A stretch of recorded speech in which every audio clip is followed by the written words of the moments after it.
বাসা চেঞ্জ করা যে এতটা ঝামেলা সেটা যারা করে তারাই জানবে। আসসালামু আলাইকুম, অনেকদিন পর আবারও ছোট্ট একটি ডেইলি ব্লগ ভিডিও নিয়ে হাজির হলাম আপনাদের মাঝে। আশা করি আজকের ভিডিওটা আগের মতো আপনাদের কাছে অনেক অনেক ভালো লাগবে, তাই সাথে থেকে পুরো ভিডিওটা দেখতেই থাকুন। আসলে বাড়িতে চলে গিয়েছিলাম, আর বাড়িতে গিয়ে কিন্তু অনেক দিন থাকলাম, প্রায় 1.5 মাসের ওপর।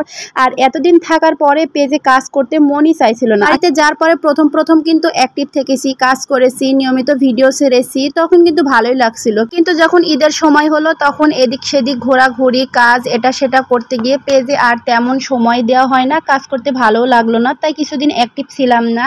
চেষ্টা করছি আবারও অ্যাক্টিভ থাকবো, কিন্তু কাজ করতে আর ভালোই লাগে না, মানে আগের মতো আর মন চায় না। পেজ নিয়ে যেহেতু কাজ করছি তাহলে তো একটু একটু ভিডিও দেওয়াই লাগবে। কিছুদিন হলো শুধু পোস্ট আর রিলস ভিডিও দেওয়া হচ্ছে, একটা বড় ভিডিও আপলোড করা হয়নি। আসলে ভিডিওগুলো এডিটিং করার সময় হচ্ছে না। ছোট ছোট ভিডিওগুলো যাই হোক এডিটিং করতে সময় লাগে না, শর্টকাটে ছেড়ে দেওয়া হয়, কিন্তু বড় ভিডিও এডিটিং করতে অনেক সময় লাগে, তার জন্য করা হয় না আর কি।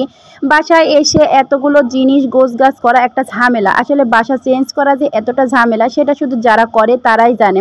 প্রথমে যখন আমরা বাসায় এসেছিলাম তখন ছিল দুপুরবেলা, এসে টুকটাক কাজ করে একটু বাইরে গিয়েছিলাম কেনাকাটা করার জন্য আর দুপুরে খাবার খাওয়ার জন্য, মানে দুপুরে খাবারটা নিয়ে এসে বাসায় খেলাম। আর প্রথমের দিকে তো ভিডিওতে দেখতেই পেলেন বাসাটা এত পরিমাণে নোংরা ছিল। আমি প্রথম দিন আসার পরে বাসার প্রত্যেকটা জায়গায় বাথরুম, রান্নাঘর, রুম সব জায়গায় পরিষ্কার করে নিয়েছি। আসলে প্রথম দিন দ্বিতীয় দিন কাজ না করলে পরে আমার কাছে ভালোই লাগে না, তাই আমার কাছে যতই কষ্ট হোক না কেন আমি চেষ্টা করি 2 দিনের মধ্যে কাজগুলোকে গুছিয়ে নেওয়া। যেহেতু আমার ফার্নিচার নেই, জিনিসপত্র খুবই কম, টুকটাক কিছু জিনিসপত্র নিয়ে আমি বাইরে থাকি। আর যত বেশি ফার্নিচার হয় তত বেশি ঝামেলা হয়, কারণ আমাদের তো এদিকে সেদিকে যাওয়া লাগে। আর এগুলো কিন্তু সবই সরকারি ফার্নিচার, এগুলো আমার না। আর সবগুলোই পুরাতন, মানে ফার্নিচারগুলো সবই পুরাতন হয়ে গিয়েছে, সবগুলো আবার হয়তো নতুন করে দেওয়া হবে। যাই হোক, এই তো বিকেলবেলা আমি সব কিছু গুছিয়ে নিয়েছি। তো একদিন পরে আবার ছেলে মেয়ের স্কুল খুলবে। আসলে এসএসসি পরীক্ষার জন্য প্রতিদিন ক্লাস হচ্ছে না, যেদিন পরীক্ষা বন্ধ সেদিন স্কুল চলবে, আর যেদিন যেদিন পরীক্ষা থাকবে সেদিন আর স্কুল থাকবে না। আমাদের স্কুল তো প্রায় 1.5 মাসের মতো বন্ধ হয়ে গিয়েছে। বাচ্চা কাচ্চা তার জন্য পড়ালেখাও ভালো হচ্ছে না। আর বাড়িতে গিয়ে তো বাচ্চা কাচ্চা পড়ালেখা একদমই খারাপ হয়ে গিয়েছে, কোনো পড়ালেখা করে না, শুধু সেখানে গিয়ে খেলাধুলা করে। তার জন্য এত তাড়াতাড়ি বাড়িতে চলে আসলাম। যাই হোক, এটা হচ্ছে তার পরের দিন সকালবেলা আমি আমার জিনিসপত্রগুলো গুছিয়ে নিলাম, যেহেতু তার পরের দিন আবার স্কুল আছে।